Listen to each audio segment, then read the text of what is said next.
many chins do you think that camera caught on me right there? You weren't ready for it, were you? I was not. It was also like my side chin profiles. Yeah, it made you look like a rodent, didn't it? Yeah. It really like showed the hang time on that goatee. Yeah. It's it's like fluffed up. It's not even like, it looks like it's got some momentum in it, but it's pretty thin. Yeah, at least you gotta think, at the very least, you're not one of these that only grows a neck beard. Yeah, neck beards. I think I've said that before. I'd rather be bald faced for the rest of my life than like be able to just grow a full neck beard, like, and it cut off like at the chin strap. Yeah, that's another fat stereotype that I'm trying to change on a global scale. I know a motherfucker who is like he's like probably 5'10" and 100 pounds. He's just straight neck beard. Yeah.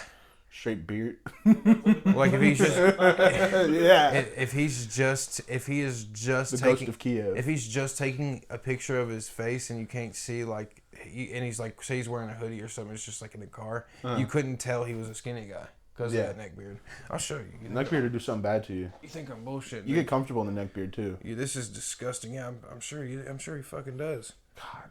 You think I'm bullshitting? Like, there's no need to even try to find an equivalent. He takes the cake. He's like built like Alex Jones. There's nothing there. That's straight neck beard. Hold on. Straight beard. I think I remember that man. Yeah, he's a junk, but whatever. Whatever. So now, with a formal welcome back. Get these pictures of hide away I from swear me, to bro. God. They're so awful. That's Charlie. He's just such a jarring individual to look at. With our new equipment, obviously, we're aiming to get some, as he said, some substance. Mm-hmm. And we're not going to abuse it. Yeah. It's going to be good substance. Yeah, like a lot of it too. Mm-hmm. At that. So we got cut short last episode, but that was sort of just a flex on you guys for on these broke ass, showing y'all how, you know, we're constantly trying to evolve, whether it's baby steps, you know, regardless of which side of the stick we're on in the rabbit race. I want that carrot so fucking bad. Slow and steady wins the race. But a topic we're gonna start, and we'll probably come back to it quite a few times because I think it's relevant. Is behavioralism. Mm-hmm. And the behavioralist revolution. Yeah, that was an event. It was. That was an event. That was an event that kind of, you know, spread the awareness of it. In the 1950s, it seems like right here that's what post World War II. So everybody's getting looked at it like kind of like a number because that shit was expensive. Yeah. And you've then got to rebuild all of Europe and every Pacific theater. I'd say after World War II, a lot of people were probably wondering, like, hey, why the fuck is people acting like that? Why did everybody how did we let that happen? Like, why did we just act like that for 30 years? You know what I mean? Yeah. But basically, we're not diving into the definition of behavioralism, right? So we're looking at implications of behavioralism and psychology, because it's a field of psychology. It's a study of psychology. Social science, if you may. Yeah, I think that's a way more appropriate term. I think it might actually be a part. Like, I think you might learn about it in psychology, in the psychology field. My 1 week at BCTC, I didn't learn much about it. Dude, I took a whole year. I took a semester and a half of psychology, and we didn't come close to this type of shit. Yeah. It was actually really lame. I got out of it and went into Japanese 1. Yeah. That Japanese teacher at the high school, he's a pretty fun guy. Yeah, he didn't fuck around though. He did not. What was his name? Mr. Connor. Yeah. Mr. Connor. Yeah. I remember shitting myself awake in his English class. Yeah. When I told him I went to head down, bro. When I told him I went to Japan, yeah, he was like, "Whoa." But this is also something like, this was a semester project of me and Junk. We did a lot of research on this, but like I can't remember. It's a similar topic. It was a similar kind of direction, but we altered it a lot to where it was easily presentable because we knew we weren't going to be doing the absolute most for a physical presentation. So our oral presentation was 65% of the grade. Yeah. You know, so we winged it like C minus physical presentation. Made sure we had an A+ oral. You did not have your trifold board in order? Yeah. So like this was we had to relate it to a medical, basically just like it was really broad, but we had to relate it back to the brain and neurology. We had to pick a body system. So like you got neurology, your endocrine system, respiratory, circulatory system, your skeletal and muscular systems. Okay. So we had to pick one of those. Sounds like a health class. Yeah, it was biomed. Biomed. At okay. ECS. So damn, they didn't let me in that shit. Yeah, I think they. That's insane. You got into ECS and I did. Bub, I got like 7-8 college credits. That's crazy. No, I'm just saying that ECS, like them letting you in. I got caught dicking around in middle school in the 8th grade, and they're like, "All right, dude, you got." People don't realize this about me, bro. I could pull up, like I could show you my high school transcripts. I have a 3.6 cumulative GPA. Yeah, no, I'm just saying about just the behavioral stuff. I didn't know if you were wilding out in middle school, like, making a tussle or not. Well, I mean, oh, you're talking about, I was like, I guess you could say like a bad kid. I wasn't one of them like red card, yellow card, slip kids. I wasn't one of those, but I was like. Miss Hetzel caught my ass one time. You know? I think it was the teachers recognized that I was super tismed out, like super ADHD, hyperactive, and terrible. Something's wrong with this ADD. One. So I have a very severe case of ADD and ADHD. Severe, like badly. So I think that was kind of like they let a lot of shit slide because they understood that. And obviously when you're looking at a kid, a lot of the stuff that, if you're a teacher, a lot of the stuff that happens at home kind of shows on that kid when you're because you're around those kids, especially the young ones. You're around some, elementary school. You're around the same teachers for half, or if not the whole day. That's 7 hours, 6 hours. Yeah, one lady knows you for sure. Yeah. So like this was, we kind of did relate it back to that, and we made it to where it was like, we made it really broad. So because we were being interviewed by experts and like med school students and doctors, even like doctors and shit. Oh, in elementary school? No, this was our sophomore biomed semester project. Okay. So like we basically created a topic or a thing like this. Yeah. It was a subject of relaying it back to neurology. Okay. It just kind of seems like maybe not just your teacher, but teachers in general, that like maybe they are using these kind of things. They don't even know it. But like, what was that thing we had with the graph? Like they were using the graph without them even knowing it. Like they probably saw you as one of these things and like, all right, this guy's probably because it's like you've been taught for half the year about all these different body systems. So now it's like conceptual learning. You know what I mean? It's ecological learning. So it's like conceptual learning. All of y'all have been taught the same shit out of the book and the same curriculum. Yeah. Now I'm giving you a very broad and vast guideline to operate on, and I'm not telling you how to do it. That's pretty cool. That's a fun assignment. Yeah, you get like a choice. And we had like a bunch of weeks where we would do like targeted based learning on other shit like lessons and week-long lessons and stuff like that too. But this was our way of no one you're gonna bring here unless you bring a fucking very accredited neurologist who probably has a psychology degree.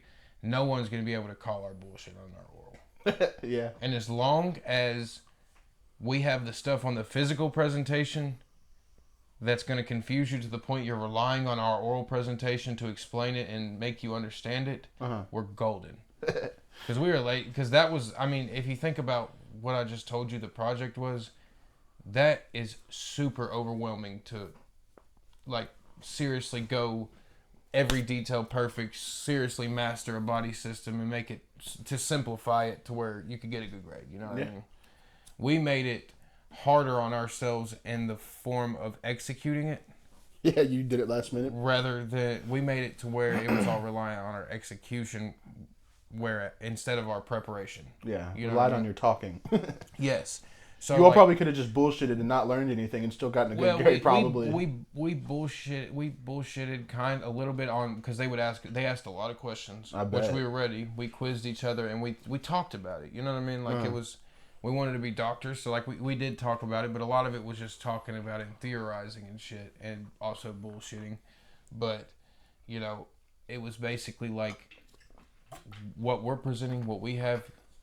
This is complete theory, and this is complete like speculation, and it's interesting. Yeah. Above all, if anything, it's going to show you that we could have missed half of the curriculum, half of the actual things is being taught in the lessons, and but we still understood it. We have a different, more applicable grasp on the course and the subject as a whole. You know what I mean? Yeah. That it would be more applicable and realistic to use in real life. You know, so. But anyway, way off. What I think we should do real quick, just to kind of make this like understandable and digestible, is basically there is what would you call this, Dave? This right here, what we're looking at? A spectrum. Yeah, a spectrum. Definitely reminded me of the TARD spectrum. Like all these little kind of like bullet points kind of describe a certain type of autism for real. We're gonna have to probably cut the TARD. Cut the TARDs. We're cutting the TARDs out. Yeah. I mean, like just for, I don't know. I guess not. But we are relating this back to, basically what we just said in the definition, the political application for it, the political aspect of behavioralism and where it plays and fits in, and why it's relevant. Yeah, it seems to be. I mean, so we have it's an acronym. What would you call this? DISC. Or DICS. It's DISC or CI, however you want it. CDIS. Dicks with no K. CDIS. We'll go in alphabetical, but a D for dominance. These are obviously this is really your R. Kellys. This is pretty. Your Puff Daddies. Easily to infer from the word dominance. You're like direct, results oriented, firm, strong. Women are more likely to be not in relationships, but in how they complete tasks just from day-to-day lives. They tend to be more direct. They tend to be more forceful and get what they want. They want to get. At least the women, I guess, like in my experience, the women in my life are strong women, maybe. Yeah, they might be. It might fall a little bit more under motivated or influence. You know what I mean? Mm-hmm. But I would say dominance. Dominance would be like your football coach, your principal, your police officer. Yeah, like kind of a police officer, kind of. And then we have for C, we have conscientiousness. That's a fucking tough one. That's a lot of syllables right there, ladies and gentlemen. A lot of U's, a lot of N's. Yeah, I wish I had a word to replace that. That was just people would understand. But it says for this it's like you're analytical, reserved, and like really patient people. Yeah. Should I say numbers people maybe? Well, I guess patience the other one. It'd be more like quiet and calculated. More a serial killer would kind of remind you of this, I guess. Yeah. Yeah. Really, like heavily, and people could fall into both sides of these spectrums and in the middle and lean towards one side, sort of like the political spectrum too. These spectrums, I do enjoy a spectrum. That seems to be the word of the 21st century is a spectrum. Yeah, and I think if you kind of break everything up into like spectrums, it's easy because just the shape of it in general. Easier to digest. Yeah, and for our simple minds. It simplifies it a lot, and it makes it to where you understand like. I'm trying to think of the easiest way to like understand a spectrum. Like if you were going to try to teach it to a fucking 12-year-old. Kind of goes around. It's like a circle. Maybe. Yeah. It's all kind of the same thing. It'll come to me, but we have steadiness for the S. That's your even-tempered, patient, tactful, and humble people. These are like your. This would be like your lawyers. This would be like your nurses. The humbled lawyer. like your ER nurses or like your well-meaning to do people. Yeah, people that have they want to do the right thing maybe. Yeah. Like these are typically more selfless people. They're gonna be. I think they're one of the more. I think it's one of the more prevalent attributes or archetypes of this subject for being a leader. I think it's more leader acclimated. In the I, we have influence. So now that you say that, all of these kind of just seem like different types of a leader, I guess maybe. Yeah, it's person. Well, I mean, you could pick and choose. You kind of need like all of them, yeah. Yeah. But yeah, I guess so. Yeah. Like a leader doesn't need to be lively or really high spirited, or no, it doesn't need to be outgoing or lively, and not always even optimistic. No. Yeah, I think a leader definitely has to be even tempered, and strong willed. Yeah. But like it's just like some finer points that aren't really needed.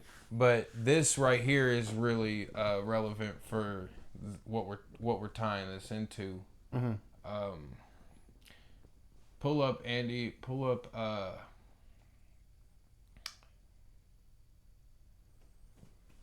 Fuck. I really did enjoy that graph better than the Britannica link we first looked at. Yeah, that was so much better, dude. Fuck it. Is Britannica? Is that like an encyclopedia? Yeah.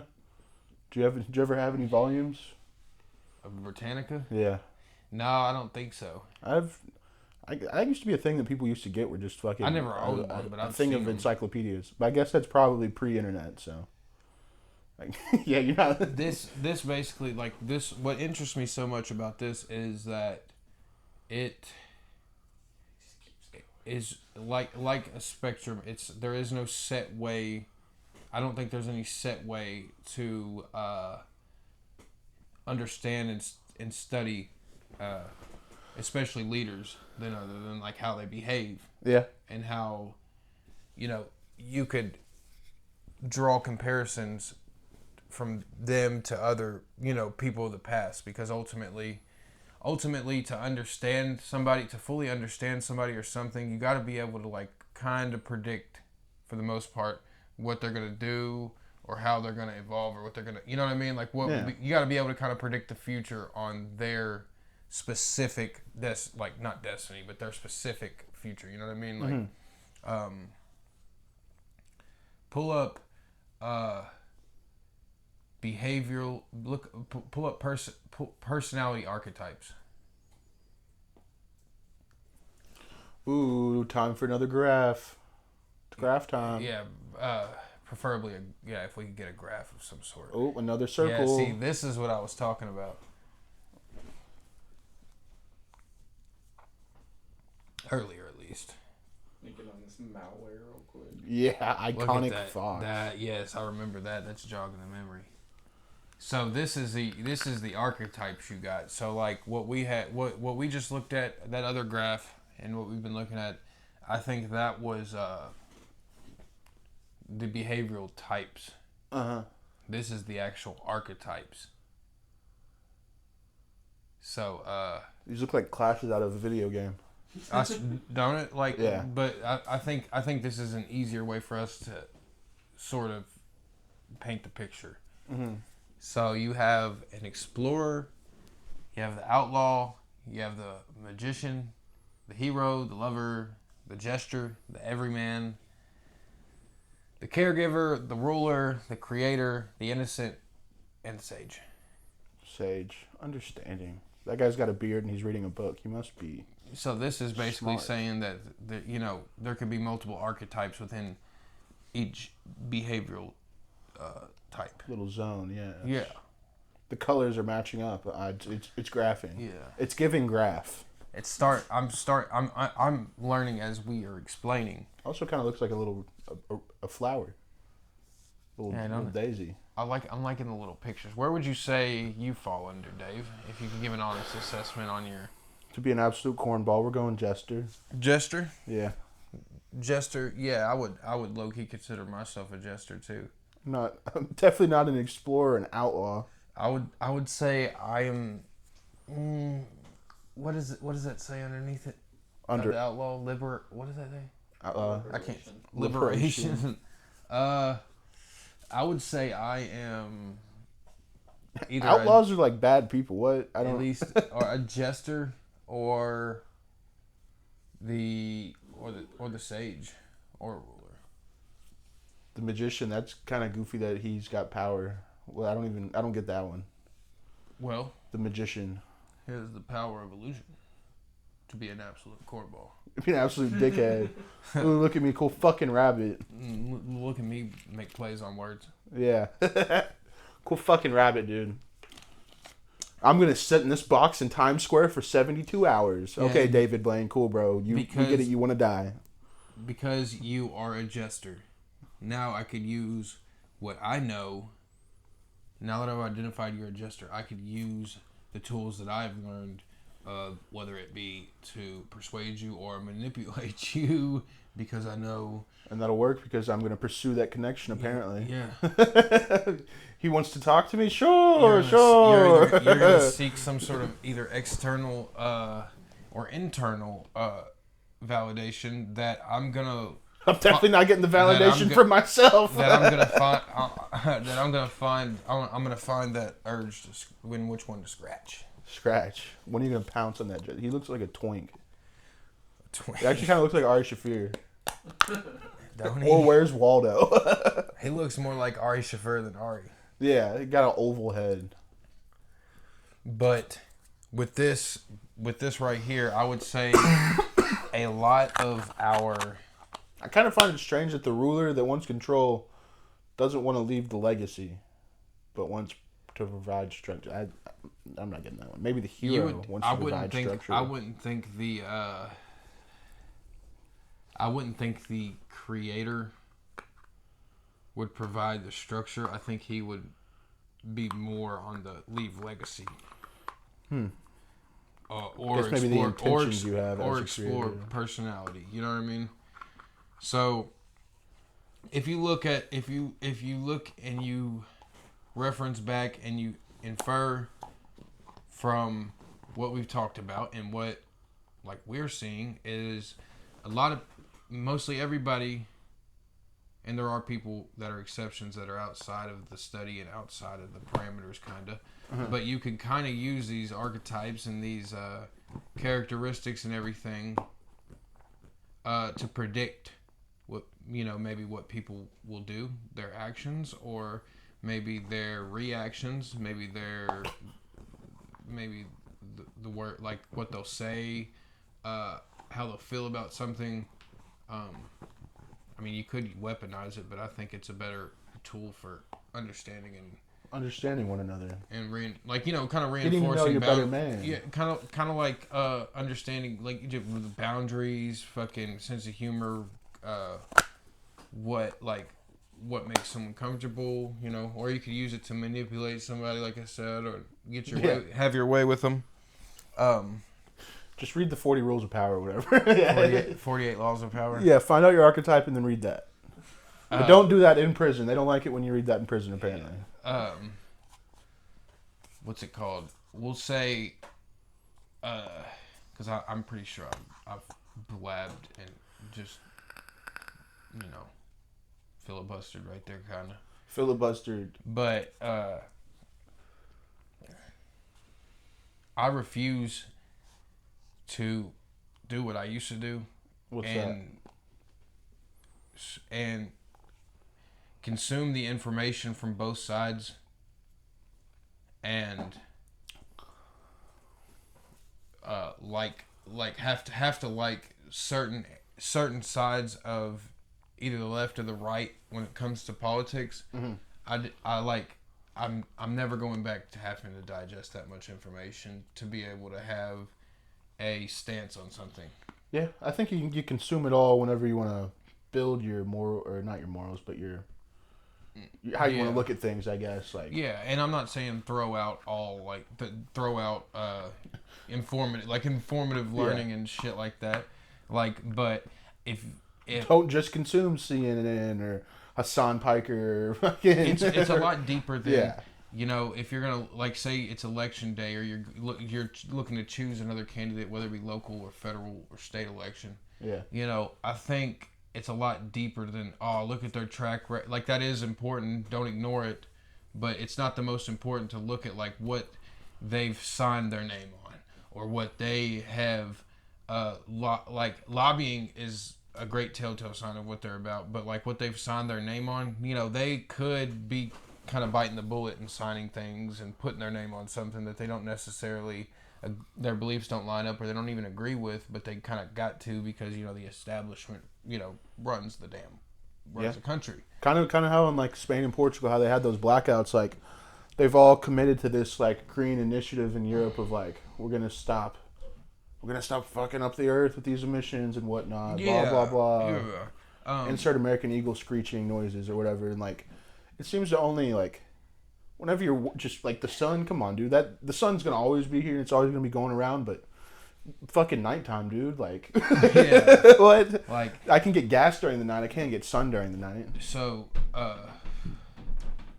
basically, I look at it if I'm gonna choose a candidate, or if I'm gonna have a stance on, if I'm gonna choose a candidate, or if I'm gonna listen, and if I'm even gonna listen and believe what someone's saying, and make a judgment on them, I'm going to judge it on more of merit. So their past, merit-based system of where their past, were they involved in criminal activity as a youngster. That isn't really the biggest deciding factor, but it's important. Obviously, if they have any type of criminal is he gonna get here and just start laundering money? What does that tell you? What does that kind of tell you? What can you infer from that? That you or the candidate? The candidate you're in question, you're trying to select and make a choice on. You know what I mean? Yeah, just to seem if the things they say, because you can kind of tell what you're saying. Apart from the things they say, say you're looking into who they are as a person and looking into these kind of things and what they fall under, instead of what policies they stand behind or what bills they've signed their name on or laws they've, you know what I mean? Yeah, I feel you can't really assign any of these kind of things to politicians, really, because everything they do is, it's not you're meeting some guy on a bus and you just start talking to him. At that point you can probably do that because he has no nothing to really gain from it. But a politician you're talking to is but the thing is the difference between that analogy and what I'm talking about, though, is these politicians, unless they're super, super pocketed by the establishment or they're a plant, most of their adult life is public record. Mm-hmm. So, what I was saying, say, a senator, it gets dug up that he has got a prior charge, and we'll say it's something minor, a misdemeanor. We'll say trespass, criminal trespassing, or a possession of marijuana or a DUI even. Yeah. So what does that tell me? That tells me that at some point in their life they had dysfunction. Yeah. Right? They were wild and. Yeah, they had dysfunction, or there was some sort of dysfunctional element that caused, not necessarily caused, but explains why they, you know what I mean? Uh-huh. So that's just one example. Okay, say you look back and, all right, we'll say one of the presidential candidate elects, they played for a sport. They were a Division I football player. Yeah. What does that tell you? He's a team player. Yeah. He could work. He works. He Good clearly, work ethic. Clearly work. Yeah, clearly good work ethic. Mm-hmm. Clearly educated on health, and clearly disciplined because you got to balance, and clearly competitive and prideful because you kind of those are. I mean those. I don't. Good words to describe an athlete, yeah. Yeah, I mean it's kind of up to you how you read somebody, but like that's what I would think about. You know what I mean? And that's what this kind of way of looking at it is just as important, if not more, in my eyes than the literal the literal legislature or whatever the fuck What they're actually their field is, you know what I mean? Okay. What their relevance in their field is, which that's still relevant, and what they do in their field, whether it's law or even if you're selecting a doctor or anything, you know what I mean?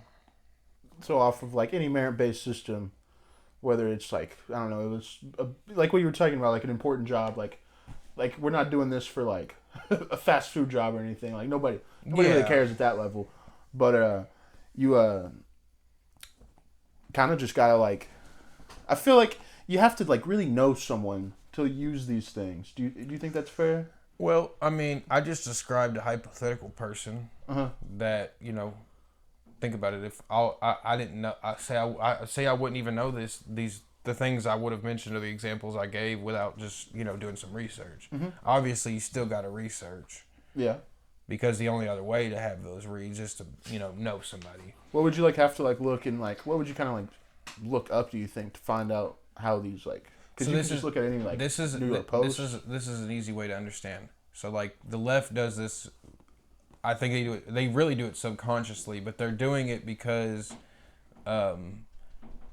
particularly the establishment. I'm not talking about the true Democrats. I'm talking about the establishment ones. Because there's establishment Republicans too that it's just establishment beliefs. It's not left or right beliefs. It's just establishment beliefs, and we've been sort of programmed to believe that this is left or right. No, this is establishment. Because you can believe on both aisles of the right and the left. You can believe in both things, right? Yeah. That's called like a centrist or and the establishment is just believe in one side or the other. Yeah. So like the more moderate of the two sides are gonna be the establishment. Not saying that being moderate is bad. It's just like the more moderate you are, typically, the more things you're gonna let slide the more things you're gonna let slide that don't really line up with any part of your belief system. Okay. If that makes sense. So, I'm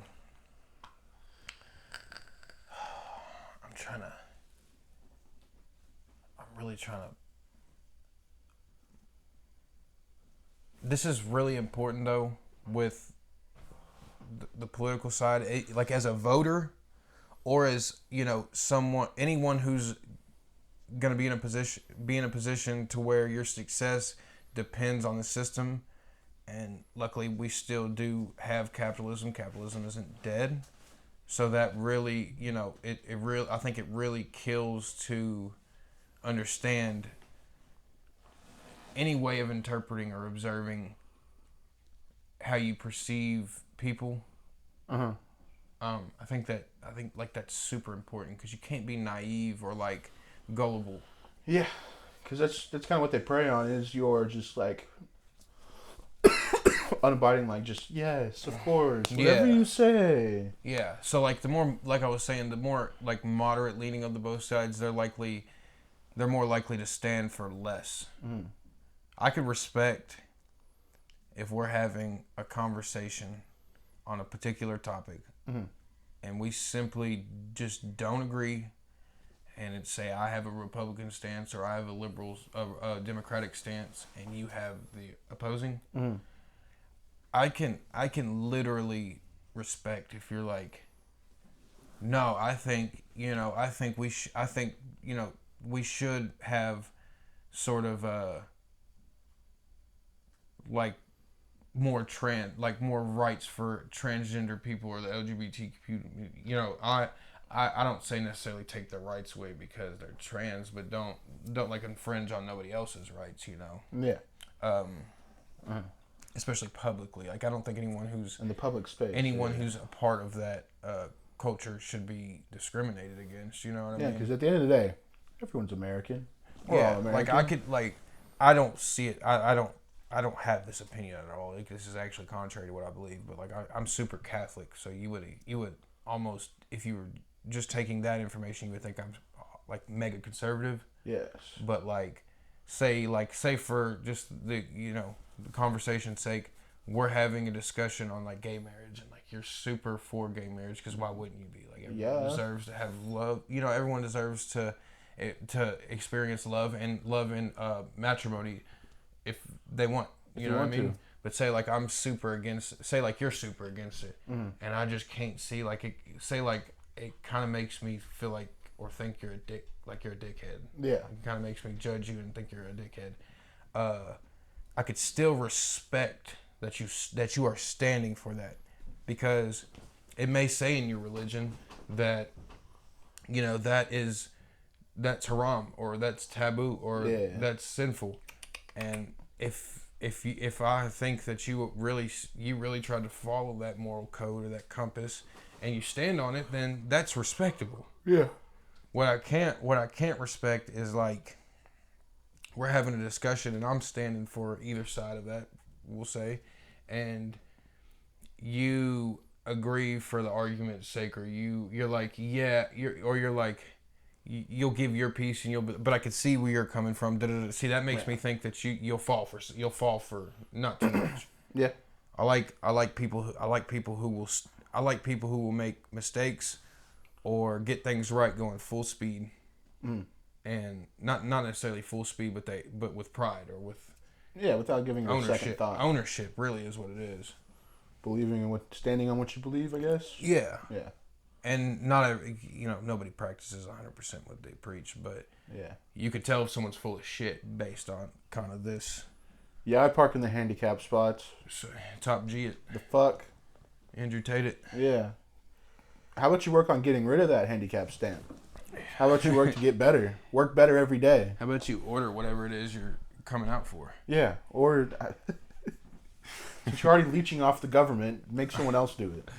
Oh my God. That is vile. Imagine applying for disability. Them motherfuckers ain't worked a goddamn day of their life right there. Wait. You got soft hands, boy. Cupcake. There shouldn't. I think that's one thing. There should not be disabled parking at some places. I don't agree. Like the gym. Well, like they gotta get rid of the thing somehow, so they have to go to the gym. You could be like deaf. Deaf. You can go to the gym, yeah. Yeah, but if be deaf and have a. You got a disabled tag. That's kind of abusing your power. You could have like Asperger's. Yeah. Go to the gym still. Yeah, someone else drives you, bro. You could be a disabled veteran and still go to the gym. Yeah. They got cool legs though. I would think. I'd be sprinting to I would think like 9 times out of 10, unless it's a gym, like the handicap parking spots are for people like who like would have trouble walking to the back of the parking lot. You know, like more of a physical, or like a mental deteriorative. You know what I mean? Yeah. Something that hinders them from walking good. Yeah, like I wouldn't feel right about like me, while it's now recognized as like a mental handicap, me having a handicap sticker and parking in that, and then seeing somebody walk across a parking lot that has like fucking Parkinson's or something. Like, you know what I mean? Like, I wouldn't feel right. Yeah. The Parkinson's man in the parking lot. Fucking Parkinson's. That's horrible. it That shit sucks. It runs in my family. Shake it out of yourself. Shake it off. Get the shakes off first. Don't let yourself get shaky. Go ahead and get ahead of the curve. Start shaking that. Yeah. So I will say, for this this, bug has been getting on my nerves. I love this segment. We're not. I don't think we could. I don't think we'll need to. I don't think we'll need to set a cliffhanger or kind of make a big transition effect for like next episode. I think we could just do another one that we could kind of more prepare for. Not to say we didn't prepare for this one, but you know. This is I don't know if I'm smart enough to skim the Wikipedia. I feel like I was not given the good stuff. Well, I mean, that's why it's important when we do, it's important to brainstorm about the topics. Facts. Because we do when we wing it, we go in there and just bullshit. Yeah, it is funny and stuff, but like, I will be a professional, eventually, It's cool to have the vulgar, vile, just straight up damn near bigoted content we have, because if we could clean it up and show like that we are, at least a little bit intelligible, yeah, then like, we have a case for analytic. We have a case for the genius's misery in life, Mm-hmm. Like the genius misery, laughing away our pain because we know too much. Christian Bay. I feel like it's a lot easier to defend myself, to defend just some of the crazy shit we've said and like just referencing shit on the show. I think it's a lot easier to explain it. It's a lot easier to ignore some like criticisms on that if we can show that we could at least stimulate thought-provoking conversations. And like this right here, this is not something, I guarantee you this is not something that... I didn't know this existed until today. I guarantee you this is not something that 10 million people have thought of ever, like in history. Yeah. It's probably been taught to hundreds of millions of people, billions even, but it's not. It's one of them things you gotta take a little bit of initiative to think about something further. Yeah, and this is like some relatively new stuff. It came out in the 50s, so I mean, that's during like when we were still lobotomizing people. Yeah, well, we could kind of do it. We could structure it like this. So like how this is a topic of super complexity, and it's very broad and very there's so many gray areas. Yeah, anything with the spectrum is fucking you can literally talk about it there's forever. Not a lot of things to be wrong on, but as long as you stay on topic and you keep an objective and you keep a theme of your conversation, then it's you could sit there and listen to it. Like you could sit here and start talking about different spectrums for probably 8 hours or until your voice gets... literally talk about forever. Do spectrums go on forever? Like a light spectrum or just a spectrum in general, or does it have like a beginning and an end? I would say spectrums are finite to the level of understanding we have on them. Yeah, that was well put, I think. So like we have what we cognitively are capable of understanding about the universe. The human experience. But like we'll go ahead and fact check how much of what percentage of the human brain is discovered or none of it. I guess like kind of paraphrase it, refine the search like I said earlier. How much access do we as humans have to our brains, I guess? Oh, it's the Morgan Freeman movie, The Lucy, where she gets like... It's like only like 60% of the brain. She gets like full untapped. Lucy, yeah. Yeah. It should be just... That's a very cool movie. What is it? Oh, and Limitless. That was a good show. Neuropsychology. That's kind of where this whole this whole segment kind of falls under is neuropsychology. Yeah, words with fancy Latin root words are scary.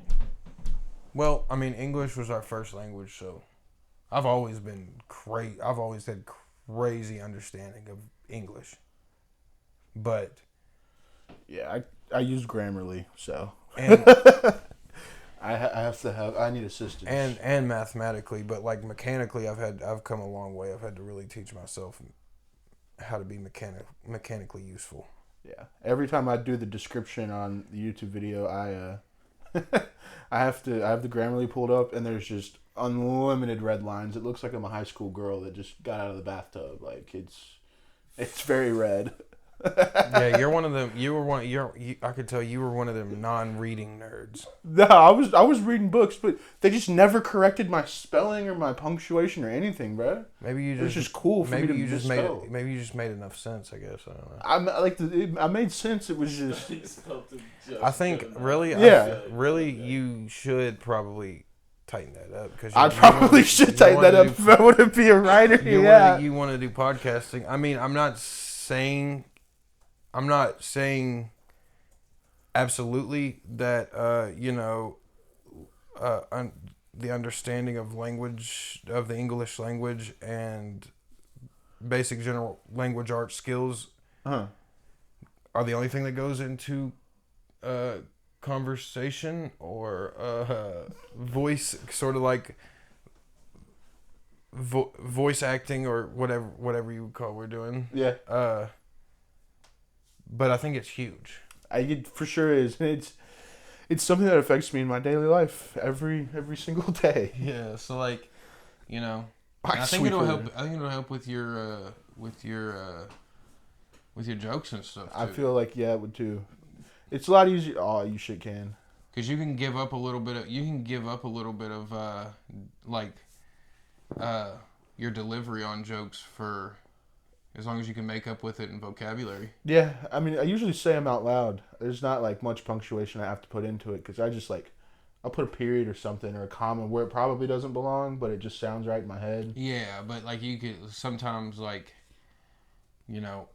there's like two types of ways someone can amuse me. Well, 3. 12-3? Yeah, they could say something the way something sounds. They could kind of alter it, sort of a different tone of voice. Alter the tone or the pitch, or they'll they'll say it with or accent it like with the gay anything like something like that. Or they'll the gay scent. or they're just yes. They're crazy boisterous, like super loud, almost obnoxious. Yeah. And then there's people that just look funny. So when they say certain things, it's funny as shit. And then the last way is obviously delivery, the timing of the joke. Yeah, facts. But that's why most of my stuff on Twitter probably doesn't get any traction because it does. Probably not the best. It's just you got tons of misspellings on there too. Yeah, I'm definitely not using their correctly. So or weird or your. Did you ever watch Bob Saget's stand up? Not too much. It's filthy. It's not. It's filthy. It's vulgar. It's not. But it's got an intelligent charm to it because of his vocabulary. Yeah. And sentence structure and enunciation. Mm. Like it's his the way he articulate, like it's like, obviously everyone's seen that one. He was like you pull up some of it because I can almost imagine it. Yeah. Just by how he acts in Full House, like maybe his mannerisms. He delivers it without. There's no stuttering, stammering, no pausing. He delivers like it's exactly how you should hear it. But he said he was like. He had a very weird existence. I was 11, and he was a meat executive. He was like a head of meat. He was a meathead, basically. And he would just tell me sick shit, which is why I became a comedian before I did anything else. We would be in a restaurant. This is true. And he was sitting next to me, and he had a Out of cake? And I was like, I'm 11. But you see what I'm saying? But like, They don't have cake. They don't have He cake? was a sick guy, really funny, but this said That- weird stuff he went that- through, depression. He vocabulary will help you, and I'll try my best to like remember to kind of bring it up when I notice it next. Okay. You know what I mean? Like now that I put the thought in your head, you might be thinking to notice it. Like, Oh, no, I noticed it. if I just somebody know it's wrong. If somebody sadly. says something, like think about the next time somebody says something really funny, and think about what they said. Yeah. Think about like how if they were dumber, they would have said something simpler, Yeah. and how if you were simpler, that simpler thing would have been funnier. Yeah. That's the way I would look at what I'm saying. Yeah, it's either you got it or you don't. Yeah. Well, I mean, I think it's different. Like someone like Theo Vaughn, he's got it. Oh. Whatever that it is, he's got it. You know what I mean? Like someone like Joe Rogan. Just how he be Joe moving, Rogan. bro. He be moving and like That and he's just that and he's like super like he's just like, you know, it's just he'd be like cucking his head like he's a chicken whenever he's talking. he's like Joe Rogan Hey. is like he likes deep conversation, and he's constantly informing himself, and he has good vocabulary, he articulates well, but he doesn't have that he technically does everything right. His jokes on paper are funny, but it's just the way he presents. He doesn't have that he's just not funny by nature. Yeah. I think with Theo Vaughn, like, my favorite thing about him is, like, even when he's having these, like, deep-ass conversations, like, you don't even know it's a deep conversation because he's still just goofing about, but it's still, like, a thought-provoking, like, kind of like... He is a special case of he is funny. He is a funny reactor. Yeah. He is a funny engager. And he's a bullshitter. He bullshits. Yes, And it's hilarious. And he is a funny ass. Like when he riffs, it is just something special. Like, and it's like you think like he's another good example of like he just his work never runs out. Yeah. Like his It's a very good podcast lineup, too. He's always got a nice guest.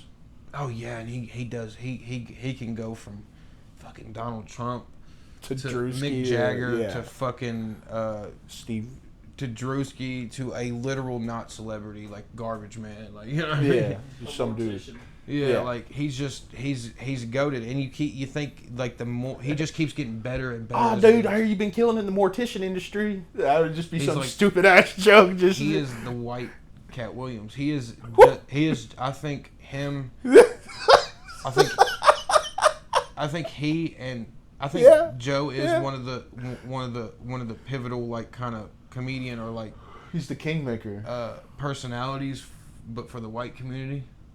Theo and Joe are like they're huge. Big with the whites. Yeah, Sean Ryan's becoming a big one too. Like he's like I'm like Sean Ryan, the military guy. Yeah, I'm not like the craziest fan of him, but he's like They're the great whites. he's push. Yeah, they push it out like sort of a traditional kind of masculine sort of discussion. And, I don't know, dude. and I don't energy vibe to it. I don't like how that last guy you said. I don't like how his studio is lit. It's too like.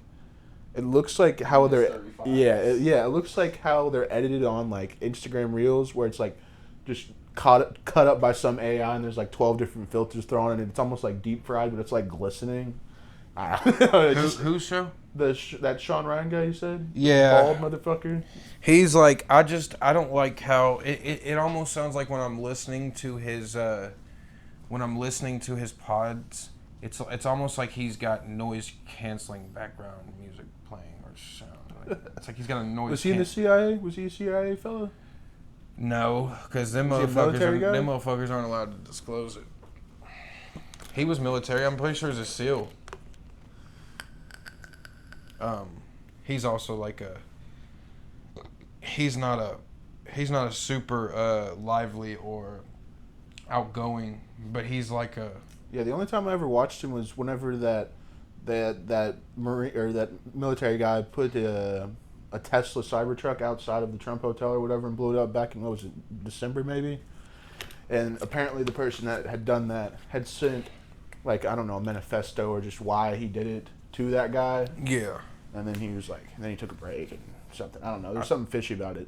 I think, I think, you know, with us, once we get to a point where we're interviewing people and shit, you know, I would love to interview someone again. I think we should do kind of a mixture of how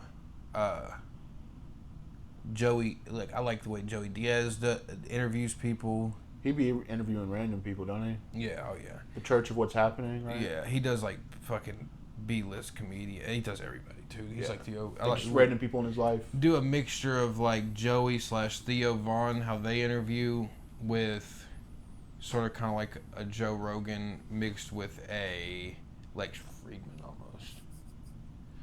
So just But a full-blown retard. No. All those people. Let me The elaborate. amalgamation of those people are fucking. Yeah. All those people. No, like, okay, so Joe is big on letting someone explain themselves and talking and present the information they have and the reason they're on there, and he'll bounce off with them, and he'll add in and chime in and shit like that, and he'll keep asking questions to have them further dive into it. Okay. Through the thick smoke of a cigar. Take that element away. Okay, Sean Ryan, what does he do? He's got a similar style where he asks the questions and he keeps them pretty consistent, but it's like that silence. It's almost uncomfortable for the listener. But if you're being interviewed, that silence when you're being interviewed can kind of almost be welcoming. You get what I'm saying? Yeah. Because like he's sitting there looking at you. He's not staring through you, but he's like. He's saying it to you, and he's looking at you like anticipate, and exactly, like a therapy session.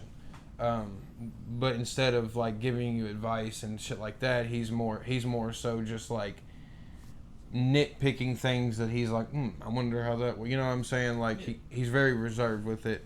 Theo is like he'll ask a bunch of questions. I feel like Theo will ask a bunch of questions that are not necessarily completely off topic, but just like the comedic relief. He'll those will be the questions, and then they'll answer it, and then he'll tie it back to that question, that ridiculous fucking, you know, just that ridiculous little outburst he had or whatever. You know what I mean? And then he'll come back from some who knows if it's real or not story of his life. Yeah. And his way of almost making it welcoming is like he gives sort of a innocent. Sort of, it's a facade. It's not real, but the innocence is real. But he acts like a dope. He don't know nothing. His ignorance is a facade. Like he gives like an innocent, almost childlike ignorance to it while being vulgar and. Dude, all I'm imagining is just that grin and he's, all right, dude. Yeah. All right. But I think that's a pretty good stopping point.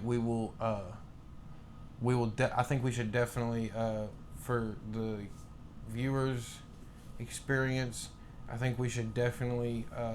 Did Bob Saget molest those girls on Full House? Wasn't that a thing? Didn't he do he did something with a mannequin, didn't he? I don't. Didn't he do something a little sexual with a mannequin? Sorry. we can end on that. If you are a loyal listener, or even if you're just an occasional listener, leave a comment. I swear to God, we will see it, and we will do the topic that you request. But otherwise, we will keep coming with the informatives, and we'll have the sort of we'll have the lighthearted days, maybe on the interviews or on the aftermath of a a comedic event happening. Mm-hmm. Like a Will Smith smack or something. We'll end on that one. Oof. Bye.